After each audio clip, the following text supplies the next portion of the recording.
Inilah video detik-detik pengunjung Jawa Timur Part 1 terlempar saat naik wahana 360 Pendulum.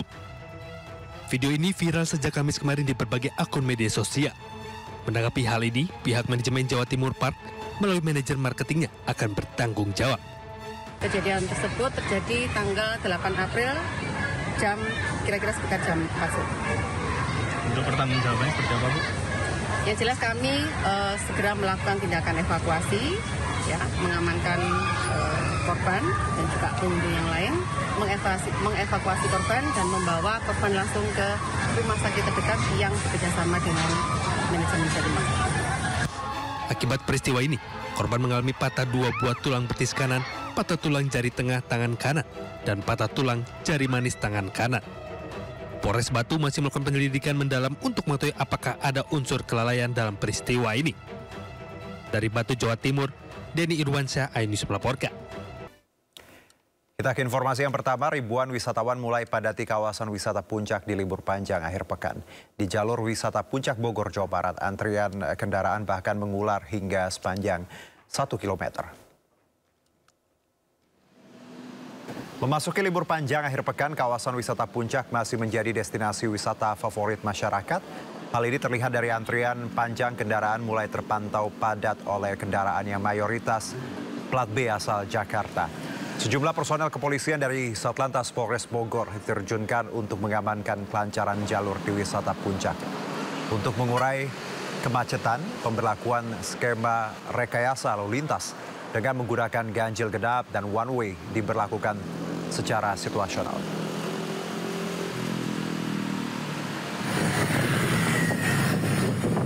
Sementara itu di kawasan objek wisata Lembang, Kabupaten Bandung Barat, arus lalu lintas juga terpantau padat pada Sabtu pagi.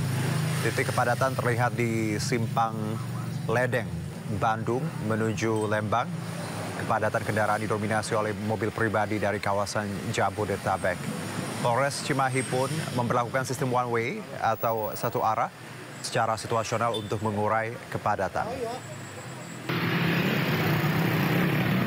Ya, dan untuk mengetahui situasi terkini di Simpang Gadok Puncak Bogor, kita terhubung dengan rekan Salam Rahmat. Bagaimana Salam dengan kondisi di sana? Silakan. Ya, Juno dan juga pemirsa, untuk kondisi terkini situasi arus lalu lintas di kawasan Simpang Gadok Bogor, Jawa Barat di momen libur panjang akhir pekan ini terpantau ramai lancar dan juga telah diterapkan skema rekayasa lalu lintas satu arah dari arah Puncak menuju ke arah Jakarta. Dan memang tentu berbeda situasinya kalau kita bandingkan pada pagi hari tadi, Juno, yang memang sempat terjadi adanya antrian panjang kendaraan sepanjang kurang lebih 1 kilometer dari arah Jakarta menuju ke arah Puncak. Karena nyatanya Puncak ini masih menjadi destinasi wisata favorit bagi masyarakat yang akan menghabiskan waktu libur panjang akhir pekannya bersama dengan keluarga ataupun juga dengan kerabat terdekatnya. Ya, bahkan kalau dari pantauan kami di lapangan, ini kendaraan yang melintas masih didominasi oleh kendaraan pribadi yang berasal dari plat B asal Jakarta. Sementara itu memang dari pihak Satlantas Polres Bogor ini juga menerjunkan sejumlah personilnya untuk memberikan rasa aman dan juga nyaman bagi para wisatawan yang hendak berlibur di kawasan wisata Puncak.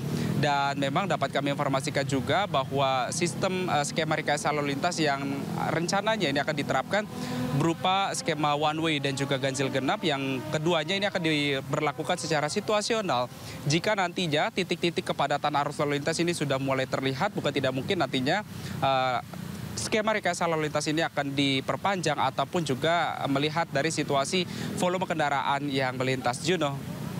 Baik, Salam. Terima kasih atas laporan Anda langsung dari Simpang Gadok, Bogor, Jawa Barat. Selamat bertugas kembali. Ya, dan untuk mengetahui perkembangan terkini kasus dugaan pencabulan oleh dokter Rumah Sakit Persada Malang, telah bergabung bersama kami Satria Marwan, tim kuasa hukum korban. Selamat sore, Mas Marwan. Ya, selamat sore. Ya, dengan Juno, Mas Marwan di studio. Ya, Mas Marwan, kalau kami boleh tahu bagaimana kronologis tadi klien Anda disebutkan dilecehkan dan juga ada laporan, saya dengar ada 3 lagi korban bertambah. Silakan. Ya, kalau kronologi seperti yang kita jelaskan ya di awalnya, bahwa hal ini itu terjadi tahun 2022. memang baru berani untuk speak up, berani untuk mengatakan pada tahun ini, pada bulan ini, sekitar 3 hari yang lalu. Ya tentu dengan pertimbangan, ya pasti kita harus memahami ya bahwa menjadi korban kekerasan seksual itu adalah hal yang berat. Ada rasa takut dan segala macam. Nah kemudian kemarin kita sudah resmi memberikan laporan polisi di unit PPA Polresta Kota Malang. Ini sedang proses, kita minta doanya. Baik, dari 2022 tadi ya Mas Marwan ya? Ya. Tadi Anda menyebut bahwa ya kita tahu korban tentu akan punya trauma yang mendalam dan akan sulit untuk bercerita karena ini kaitannya dengan hal yang personal dan aib. Apa yang membuat klien Anda akhirnya rentan waktu yang cukup lama bertahun-tahun ini akhirnya mau bicara? Adakah dorongan atau hal-hal lain yang membuat klien Anda akhirnya bisa mengungkap ini ke publik, Mas Marwan? Begini, ini sebenarnya berawal dari rentetan peristiwa yang menyerupai ya di berbagai kota di Indonesia. Ada di Garut, Bandung, Garut ya kalau nggak salah. Terus yang terakhir di Malang ini. Itu berawal dari situ. Kemudian mungkin ada motivasi, ya orang lain berani, saya pun harus berani. Mungkin begitu. Oke. Kemudian tentunya dari keluarga dan kita tim kuasa hukum juga terus kita dampingi secara psikis ya untuk tetap menyemangati karena kita tahu, kita paham apa yang terjadi ini sangat berat buat korban. Tidak mudah untuk berbicara di publik, mengakui bahwa mereka adalah korban kekerasan seksual. Jadi kita terus kuatkan setiap hari, kita yakinkan bahwa ini adalah langkah yang benar. Oke, gitu. Baik. Kalau kami boleh tahu, Mas Marwan, ketika korban bicara dengan Anda mengungkap kasus ini, apa yang diungkapkan ketika kejadian? Ada hal yang mungkin yang belum diceritakan di publik yang bisa nantinya juga bisa dibawa sebagai bukti, Mas Marwan? Sebenarnya sudah kita ungkap semua, sudah kita ceritakan. Itulah yang terjadi. Itulah yang terjadi apa adanya. Tinggal nanti mungkin di proses lidik dan sidik nanti mungkin itu akan lebih dipertajam ya. Cuman kita sudah menyampaikan semua apa yang terjadi. Baik, Mas Marwan, kalau boleh diulangi, mungkin baru beberapa yang menyaksikan kasus ini dan mengikuti, apa yang terjadi sebenarnya ketika korban Anda dilecehkan itu? Jadi pada saat itu korban klien saya ini sedang rawat inap di Rumah Sakit Persada atau Persada Hospital. Ini rumah sakit besar di Kota Malang. Saya pun juga salah satu pasien di sana. Saya juga lumayan sering ke sana. Rawat inap di sana dengan keluhan vertigo. Kemudian di hari kedua rawat inap, tiba-tiba ada dokter ini yang kami duga sebagai pelaku itu masuk berkunjung yang kemudian seolah-olah ingin memeriksa keadaan korban. Baik. Yang mana kita sudah ketahui bahwa pada saat itu dokter terduga pelaku ini bukanlah dokter yang bertugas, bukan dokter yang bertanggung jawab atas pemeriksaan dari korban. Di situ dilakukan pemeriksaan dengan mengatakan untuk membuka baju, kemudian membuka, dalaman, bra, dan kemudian menempelkan stetoskop di daerah dada, daerah payudara, itu cukup lama. Baik. Dan ditambah lagi dengan si dokter ini kemudian mengeluarkan handphone yang menurut korban, menurut klien saya, diyakini saat itu sedang melakukan pengambilan gambar. Baik, Mas Marwan, kita dapat poinnya. Mas Marwan, kami tahu juga ada 3 korban lain yang berkomunikasi dengan klien dan Anda juga. Boleh diceritakan bagaimana 3 korban ini tadi menghubungi Anda dan juga akhirnya memutuskan untuk bersama-sama membawa kasus ini? Apa yang juga mereka rasakan? Saya perlu klarifikasi bahwa saya belum sama sekali berkomunikasi dengan terduga korban ini. Jadi komunikasi hanya sebatas kepada klien saya. Saya tahu dari klien saya. Dan memang kalau kita lihat sekilas, ada di situ kejadian. pelecehan itu ada. Dalam waktu dekat saya mengupayakan untuk dapat bertemu mereka jika mereka berkenan. Kalau memang mereka mau dan memang mereka siap, kita pun akan siap untuk mendampingi juga kalau memang yang berkenan juga siap ya, begitu. Oke, jadi memang saat ini dalam proses komunikasi tadi ya, belum nanti kita lihat ke depannya apakah mungkin korban ini akan bertambah. Tapi sejauh ini memang ada 3 orang tadi yang berkomunikasi. Bahwa ada 3 orang yang bercerita pernah mengalami kejadian yang sama, itu iya, itu fakta. Oke. Itu fakta. Berarti pelakunya orang yang sama dan di tempat rumah sakit yang sama, seperti itu? Betul. Oke. Betul. Baik. Ya, bicara respon rumah sakit, bagaimana Anda, sudahkah Anda berkomunikasi dengan pihak rumah sakit? Dan kita tahu bahwa saat ini saya dengar juga sudah sedang diselidiki seperti itu. Ada informasi lain dari rumah sakit yang Anda dapat? Belum ada sama sekali. Mereka melakukan press conference itu kemarin ya, dan saya baca rilisnya dan belum ada statement yang memang membahas khusus mengenai kasus ini. Saya pikir perlunya kerjasama dengan tim rumah sakit juga untuk memberikan dukungan moral pro victim kepada korban ini, karena Persada Hospital, percaya saya, Persada Hospital itu rumah sakit besar dengan nama baik yang sangat luar biasa. Dukungan support mereka itu akan sangat memberikan dampak yang positif kepada korban. Saya membayangkan kalau semisal rumah sakit ini bisa memberikan support secara moral, mungkin itu akan berdampak kepada korban-korban yang lain juga mungkin akan berani akhirnya. Karena sebegitu besar memang impact-nya ya, nama besar Persada Hospital ini. Jadi saya harap ke depannya memang ada pernyataan sikap pro victim. Baik.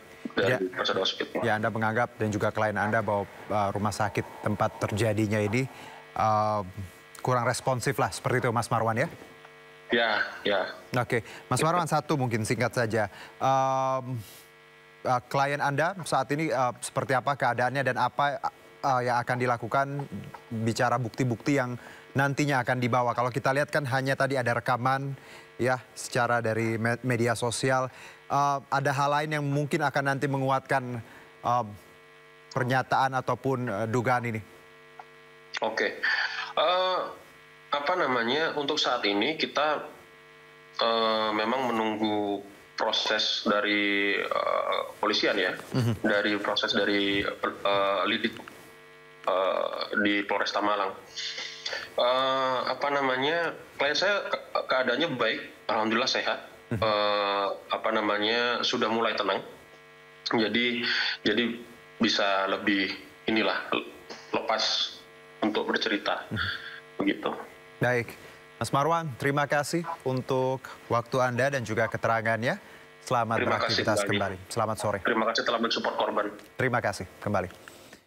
Ya, pemirsa, Trump menandatangani perintah eksekutif bernama Additional Measures to Combat Anti-Semitism yang memungkinkan deportasi mahasiswa asing yang terlibat dalam demonstrasi pro-Palestina atau yang dianggap sebagai simpatisan Hamas. Dan langkah ini memicu kontroversi luas dan dianggap sebagai ancaman terhadap kebebasan akademik dan kebebasan berbicara di kampus-kampus Amerika Serikat. Dan untuk membahas ini sudah bersama kami Suzy Sudarman, pengamat hubungan internasional, dan juga Dev Laksono, Wakil Ketua Komisi 1 DPR RI. Selamat sore Bu Susi dan juga Bang Dev. Selamat sore, Mas Juno. Yes, terima kasih. Selamat sore, Mas Juno, Bu Susi, gimana kabarnya? Alhamdulillah sehat. Oke, terima kasih juga untuk Bang Dev dan juga Bu Susi. Izin Bu Susi, saya ke Bang Dev terlebih dahulu. Bang Dev, tentunya Komisi 1 sudah tahu akan ini. Bagaimana Anda melihat ini, tanggapan dan juga hal-hal yang dilakukan mitigasi untuk melindungi WNI kita dan juga mahasiswa yang ada di sana? Ya, yang pasti kita meminta untuk Kemlu untuk terus mendata semua mahasiswa kita di Amerika Serikat melalui KJRI-nya. Kan ada fungsi Pensosbudnya ya, pendidikan sosial budaya itu di sana untuk terus mendata kerjasama dengan Permias di sana agar kita ketahui persis jumlah dan di mana setiap mahasiswa yang ada. Nah, mahasiswa itu kan setiap semester tuh berganti. Beberapa bulan tuh ada yang mungkin ada yang pindah tempat tinggal, ada yang sudah pindah kampus, ataupun juga sudah kembali. Ya, sudah meninggalkan Amerika. Nah, itu semua harus diketahuin. Kenapa ya, bila mana ada kendala seperti pembatalan atau penahanan, itu bisa lebih sigap perwakilan kita itu memberikan perlindungan ataupun juga perbantuan hukum kepada para mahasiswa kita yang juga adalah WNI. Nah, dan juga kita terus menganjurkan kepada seluruh mahasiswa kita untuk tetap mematuhi peraturan-peraturan yang ada, jangan sampai melanggar, jangan sampai ada ruang ada pelanggaran hukum yang dimana mengizinkan para pemerintah setempat untuk melakukan penahanan atau melakukan pencabutan visa ya hal tersebut. Nah, ini bukannya kita itu melarang kebebasan berekspresi atau apapun ya, karena Amerika kan sebenarnya adalah salah satu negara demokrasi yang sangat menghargai ekspresi pendapat pandangan baik politik, sosial, budaya dan lain-lainnya. Nah, tapi ada kaidah-kaidah hukum yang harus kita perhatikan, khususnya kepada mahasiswa, jangan sampai termakan dengan gerakan yang ada sehingga akhirnya membahayakan posisi mereka.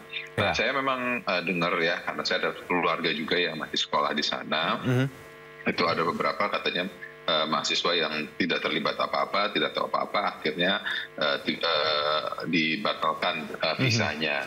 Nah, ini saya anjurkan untuk bisa menanyakan, apakah menanyakan ke kampus, menanyakan itu ke kedutaan Amerika di Jakarta, biro perkara di Jakarta, ataupun kepada KJRI kita untuk mendata, dan KJRI kita bisa menanyakan kepada State Department Amerika Serikat kenapa alasannya masing-masing kasus itu, masing-masing visa itu dicabut. Kenapa? Karena biasanya beda-beda kasus itu ada perbedaan status. Nah, inilah yang harus didalami. Ya, baik Bang Dev. Ya, saya juga dapat kabar bahwa beberapa tempat di sana track recordnya ini juga dilihat untuk saat ini. Tidak hanya bicara menyuarakan isu Palestina, mungkin pernah bersuara di medsos beberapa waktu yang lalu atau pernah melakukan pelanggaran lalu lintas juga bisa berujung penangkapan. Jadi sebenarnya ini agak kompleks. Yang ini harusnya masing-masing bisa dipertanyakan yang Bang Dev ketika mereka punya mendapati tadi misalnya visanya dicabut. Saya ke Bu Suzy, ini cukup kompleks ya Bu, kalau kita bicara bagaimana kebijakan ini plus juga dampaknya untuk mahasiswa-mahasiswa internasional. Anda melihat apa yang ingin Trump impose di sini sebenarnya Bu Suzy? Sebetulnya kalau kita melihat diplomasi Donald Trump, ini adalah merupakan diplomasi deal making. Atau dia berusaha mengancam-ngancam supaya negara yang tersandra atau tersangkut itu mau tunduk kepada dia. Ini adalah satu cara, yang cara lain adalah memaksa negara-negara tersebut menanamkan modal di Amerika Serikat. Jadi ancaman-ancaman itu adalah bagian dari negosiasi dan bargaining dari Donald Trump. Apakah ini nanti terwujud ataukah hanya dia ingin berbicara kepada pemilihnya, yaitu dengan gaya populism. Populism itu memang agak rasis ya, agak rasis dan juga ingin merombak semua institusi yang ada. Jadi ini adalah 3 kemungkinan ya. Hanya bicara kepada pemilihnya, yaitu orang kulit putih, bahwa orang-orang kulit berwarna itu terusir dari Amerika melalui officer dari Immigration and Custom Enforcement, ICE, atau sebetulnya ini adalah bagian dari deal making untuk tarif dan untuk mengundang negara yang sedang terancam itu untuk menanamkan modal di Amerika Serikat. Bu Suzy, kalau tapi ini jangka panjang ya. Bu, maaf saya potong. Kalau kita bicara proteksi, Bu, bahwa rule-nya dibikin oleh Amerika ya, they own their land, jadi ya itu hak mereka. Menurut Anda, langkah apa yang harus kita bisa lakukan Indonesia, khususnya Kemenlu, juga Komisi 1 untuk memproteksi mahasiswa kita yang saat ini sedang ada di sana, Ibu? Kita nggak bisa hanya memproteksi orang yang menjadi korban. Kita harus holistik ya. Kemenlu harus holistik dalam melihat tindakan Trump ini dengan mengubah lobby di Amerika Serikat, terutama yang saya lihat petani-petani Amerika Serikat dirugikan, padahal dia pemilihnya Donald Trump. Jadi kalau kita ini pandai, kita justru mendekati petani-petani itu dan membeli produknya, karena produknya itu sedang tidak dibeli oleh Cina. Jadi kita membutuhkan pendekatan yang kreatif dengan memahami orang Amerika ini sedang kena apa ini. Kalau rasisme kan hanya benci, tapi kan ini dari seorang businessman yang jadi presiden. Pasti ada kaitannya dengan ingin menjebak atau ingin menekan untuk mendapatkan negosiasi yang terbaik untuk dirinya, yaitu deal making diplomacy. Nah, Indonesia belum menjawab karena belum melihat prosesnya. Seperti kita melakukan lobby, malah naik tarifnya. Bu Susi, plus juga Bang Dev ya, 2 tahun kita belum ada dubes US. It's a big deal karena when it comes to the policy, kita tidak punya perwakilan di sana. Ya, it's impossible to talk karena dubesnya aja 2 tahun masih kosong Bang Dev ya. Tapi nanti Bang Dev jangan dijawab dulu. Itu pertanyaan saya, itu Bang Dev dan juga Bu Susi. Kita punya informasi ini terkait bagaimana sebenarnya mahasiswa Indonesia aktif di banyak peran di dunia, termasuk bagaimana mereka membantu saudara-saudara di Palestina. Ini kita punya liputannya yang ada di Jordania. Berikut ini.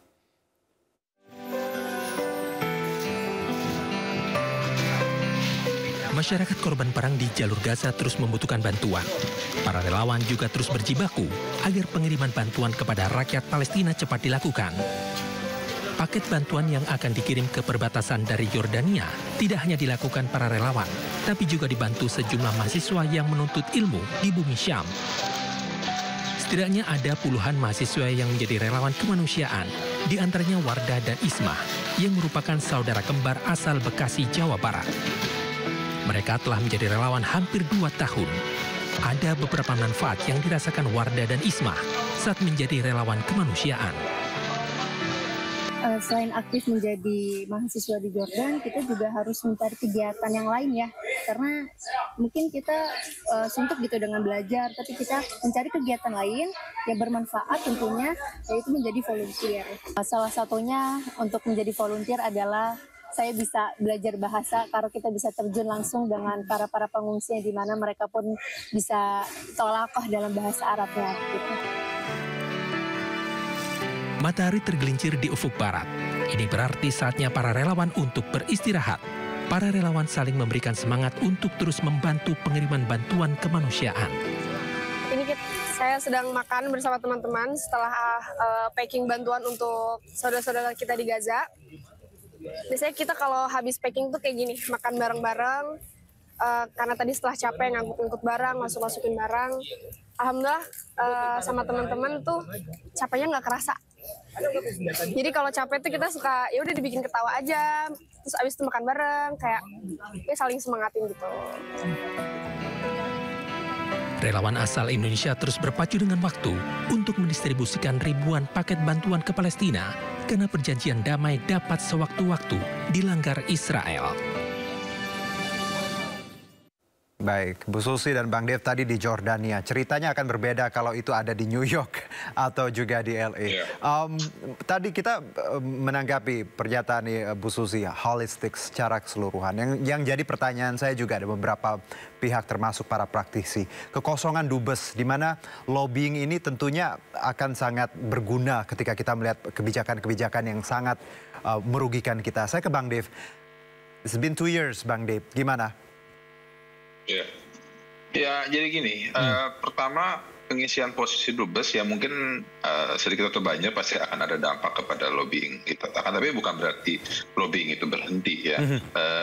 Posisi kosong dubes itu kan hanya satu pejabatannya saja, pejabat dubesnya. Tapi struktural di embassy-nya itu tetap berjalan, masih ada DCM, masih ada para atas-atasnya, ada pada timnya juga. Nah itu mereka tuh pasti bisa mewakili KBRI untuk menghadiri apakah itu undangan, melakukan lobbying. Dan juga lobbying itu nggak selalu selamanya hanya bergantung pada satu orang dubes. Nah, kayak sekarang ini untuk tim lobbying kan langsung dipimpin oleh Pak Menko Perekonomian Pak Erlangga dengan tim sejumlah anggota kabinet langsung turun ke sana.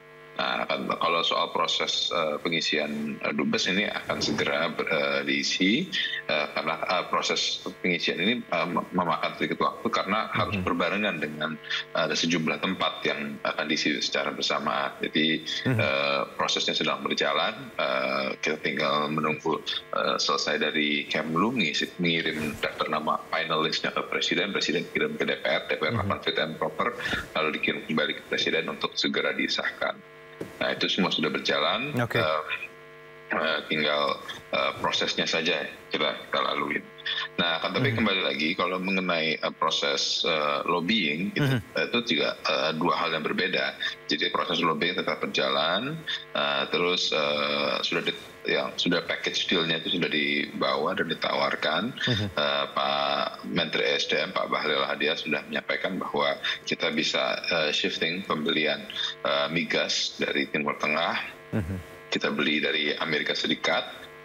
Beliau sudah menyampaikan bahwa pada akhirnya itu malah lebih menguntungkan kita juga karena akhirnya jadi jatuhnya lebih murah lah bila kita membeli dari Amerika Serikat. Itu satu.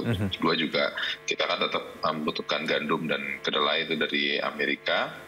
Itu yang tadi Bu Susi sampaikan, itu kita membeli dari farmers mereka. Itu bisa menjadi bagian dari package deal kita. Tinggal prosesnya saja, kesepakatan harganya lah, pembeliannya, pengirimannya, hal ini semua agar bisa berjalan sehingga bisa menyimbangkan trade balance Indonesia dengan Amerika Serikat. Baik. Saya kembali ke Bu Susi. Bu Susi, bicara dubes ini juga banyak yang mengkritik bahwa negara sebesar Amerika kita tidak punya perwakilan. Let's say walaupun tadi cuma satu posisi, the rest of the team bekerja seperti itu. Anda melihat bahwa pentingkah posisi dubes ini segera diisi mengingat banyak kebijakan-kebijakan yang harusnya terus dikomunikasikan secara cepat dan juga melayani warga negara kita di sana? Masalahnya kontradiksi antara apa yang dilakukan pemerintah dengan ideologi bisnis Amerika. Ideologi bisnis Amerika adalah level playing field dan tidak memajak. Kalau memajak atau mengharuskan kewajiban-kewajiban tertentu, dia akan balas gitu loh. Itu apakah dia Demokrat atau Republican, it's the same thing. America's business is business. Nah, di sini apakah bisa menyesuaikan? Kalau kita negara kuat, kita mudah meminta. Tapi kita dalam posisi lemah, investasi berkurang dan sebagainya, tentunya kita dalam posisi yang sangat-sangat kurang bisa melakukan balasan gitu ya. Jadi harusnya kita menyesuaikan sesuai dengan etos mereka, yaitu America's business is business. Bagaimana mengatur agar mereka tidak merasa dimasuki policy-nya tentang komponen lokal misalnya gitu. Padahal kita butuh komponen lokal untuk masuk ke dalam produk. Nah, ini kan membutuhkan kehalusan ya untuk cara-cara mendekati mereka. Apakah kita punya pendukung? Dulu waktu kita merdeka, pendukung kita adalah orang kulit hitam. Sekarang, hampir orang African American nggak suka Indonesia karena kita melakukan kekejian terhadap Papua misalnya gitu ya. Jadi harus holistik, harus dipelajari benar-benar karena ini negara yang bisa membalas dan memberikan sanksi. Ya. Baik, itu. Bu Susi dan juga Bang Dev, terima kasih untuk dialog singkat kita. Dan ya tentunya kita tadi untuk mahasiswa yang sekarang sedang belajar, tadi patuhi dulu aturan yang ada. KJRI juga sudah mengeluarkan himbauan, medsos juga harus dipantau seperti itu. Paling tidak itu mitigasi yang bisa kita lakukan selagi proses yang sedang berlangsung ini. Terima kasih Bang Dev, Ibu Susi. Sehat-sehat, selamat beraktivitas, selamat berakhir pekan. Thank you, terima kasih. Kita ke informasi lainnya, pemirsa. Beredar di media sosial video yang memperlihatkan ribuan pencari kerja berdesakan dan memenuhi halaman sebuah perusahaan di Batam, Kepulauan Riau. Akibat berdesakan, sejumlah pencari kerja terjatuh ke dalam selokan dan membuat satu orang terluka.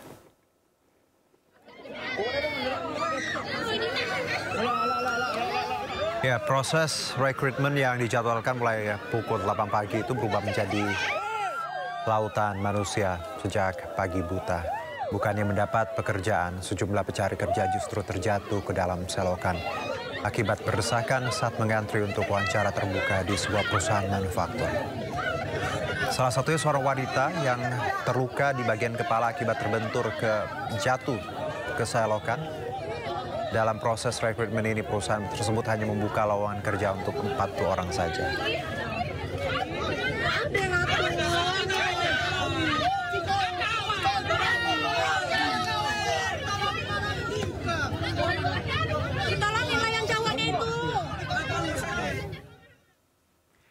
Memperingati wafatnya Yesus Kristus, umat Katolik mengikuti ibadah Jumat Agung yang dilaksanakan di Gereja Katedral Jakarta. Tetap bersama kami.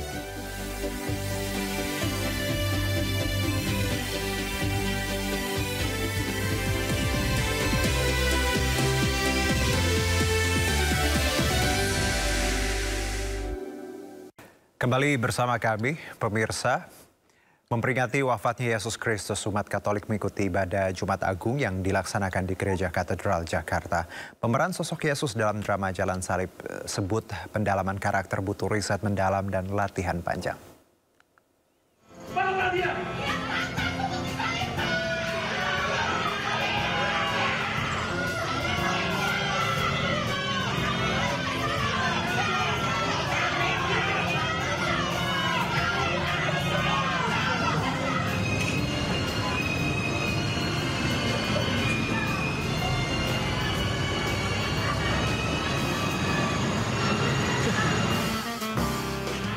Umat Katolik menggelar ibadah Jumat Agung di Gereja Katedral Jakarta dalam momen memperingati wafatnya Yesus Kristus.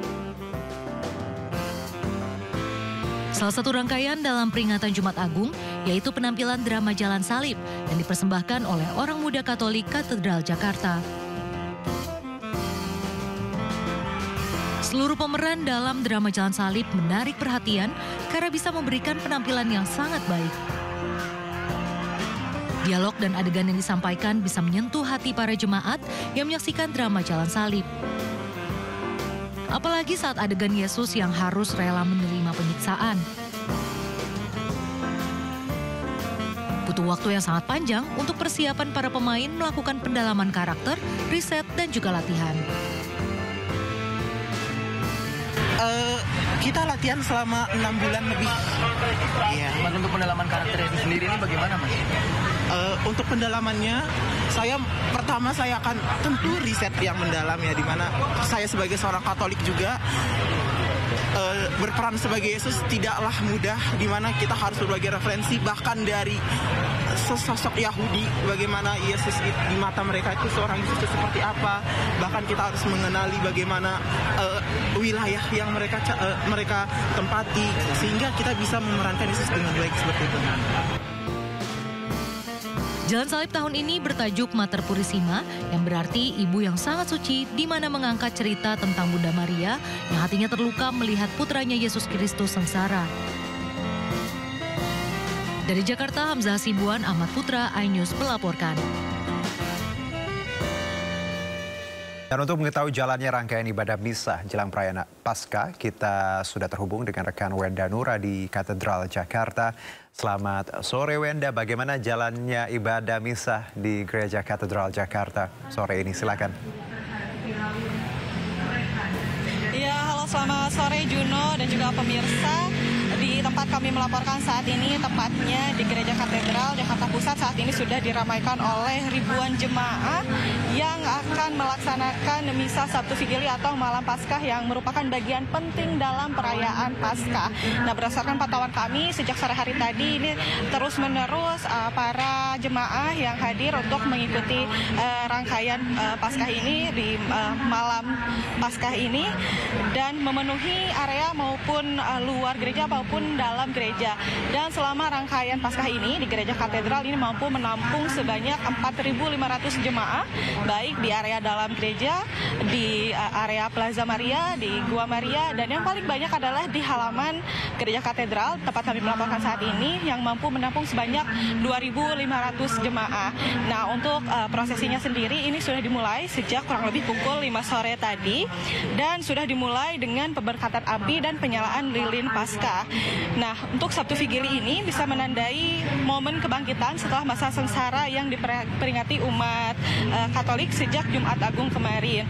Dan pihak keamanan juga ini sedari tadi terus berjaga karena memang ramai sekali para umat yang terus berdatangan untuk melakukan ibadah dalam rangkaian Paskah ini, bekerja sama juga dengan pihak kepolisian agar para jemaah ini dapat beribadah dengan nyaman.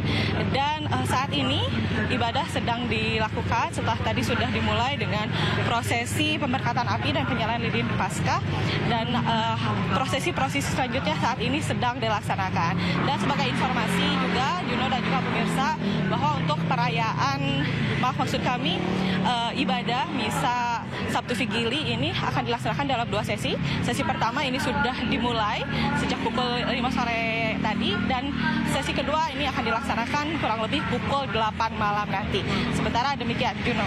Baik, Wenda Nura, terima kasih atas laporan Anda langsung dari Gereja Katedral Jakarta. Selamat bertugas kembali. Pemirsa, bau menyengat yang menyerupai gas tercium di sejumlah wilayah di Kota Bekasi, Jawa Barat pada Jumat malam hingga Sabtu pagi. Dan hingga kini belum diketahui penyebab munculnya bau yang sangat mengganggu pernafasan dan membuat warga sakit kepala tersebut.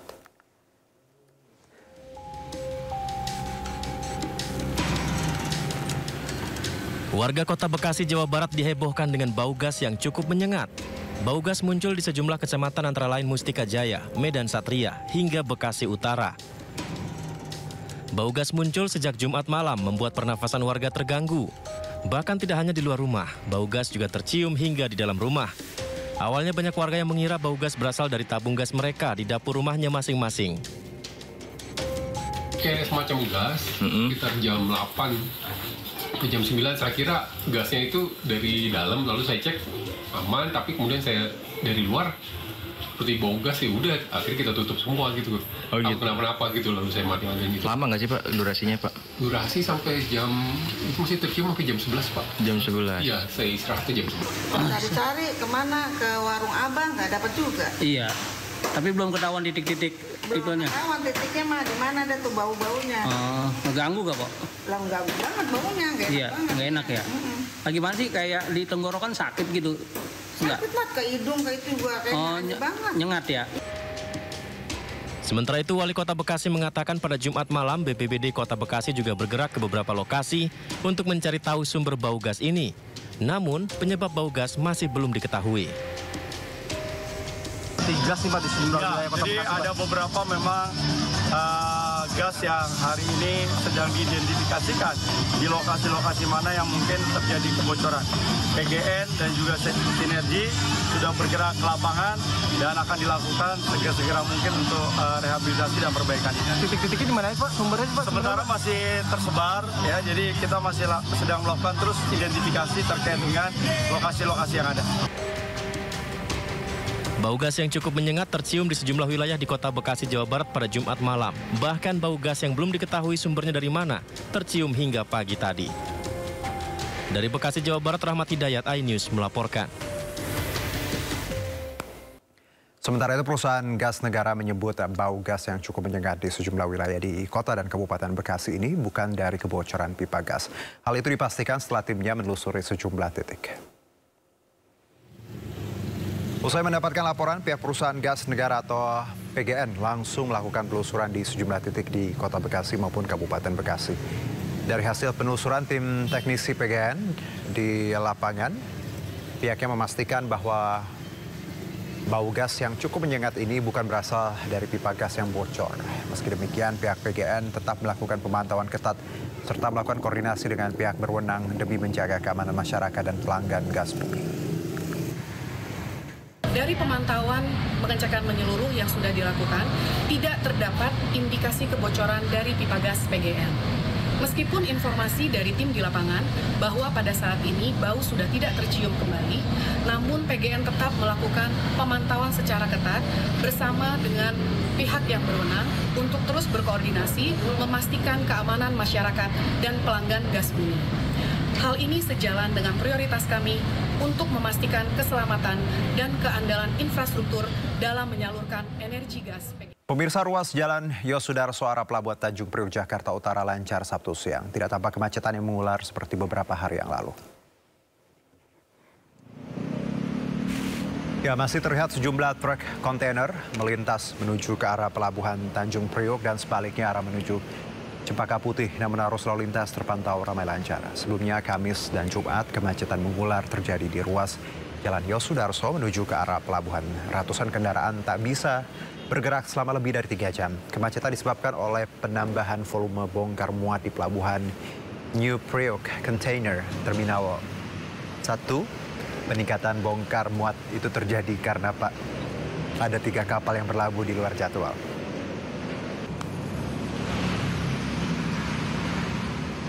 PT Pelabuhan Indonesia dan Kepala Kantor dan Syah Bandar Pelabuhan Tanjung Priok Jakarta Utara memastikan kegiatan bongkar muat akan normal kembali pada hari Senin. PT Pelindo juga akan memberikan kompensasi terhadap gate pass sopir truk yang sudah kadaluarsa akibat keterlambatan masuk pelabuhan.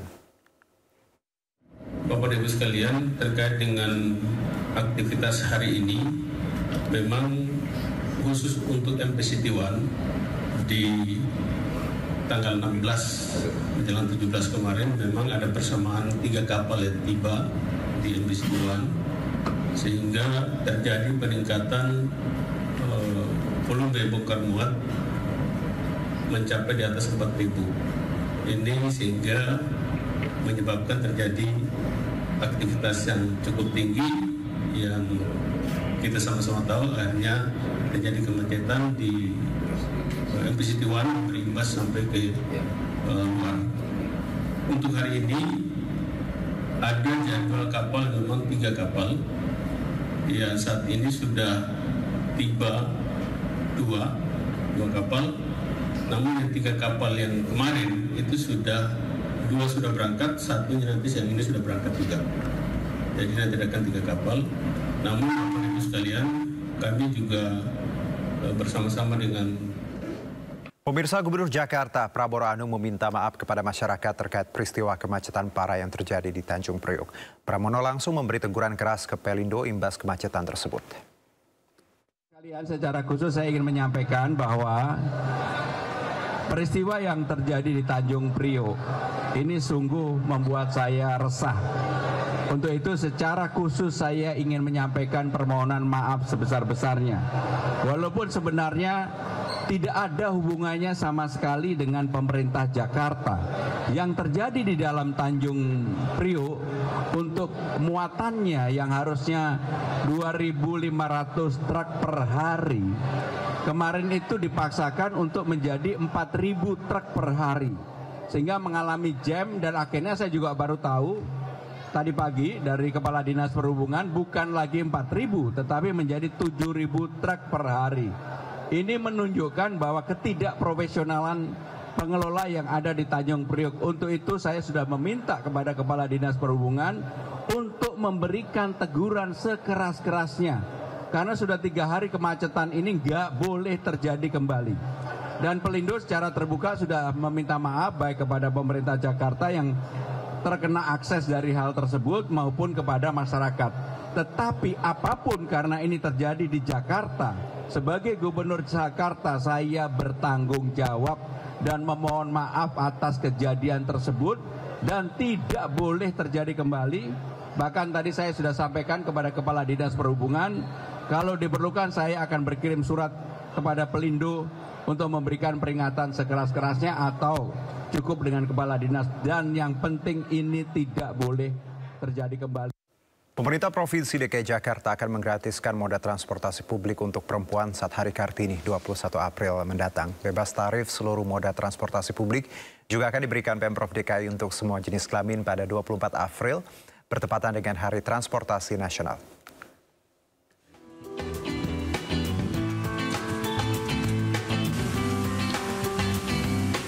Kabar gembira bagi Anda, perempuan, warga Jakarta dan sekitarnya. Pada peringatan Hari Kartini 21 April nanti, seluruh perempuan akan bebas menumpangi moda transportasi publik di Jakarta secara gratis. Selain bus Transjakarta, transportasi publik yang bisa ditumpangi kaum perempuan secara gratis adalah Mass Rapid Transit atau MRT dan Long Rapid Transit atau LRT. Sementara pada Hari Transportasi Nasional 24 April nanti, Pemprov DKI Jakarta juga akan kembali menggratiskan moda transportasi massal untuk laki-laki dan perempuan. Penggratisan ini juga sekaligus peluncuran trayek baru Trans Jabodetabek rute Blok M, Alam Sutera, Tangerang. Siapapun selama dia perempuan, naik transportasi di Jakarta gratis. Kecuali yang taksi ya, karena taksi kan bersifat personal. Tetapi naik LRT, MRT, Transjakarta, itu kita gratiskan. Nah, untuk tanggal 24 April, itu adalah hari yang disebut dengan hari transportasi. Maka tanggal 24 April kami akan meluncurkan trayek baru dari Blok M ke Alam Sutera.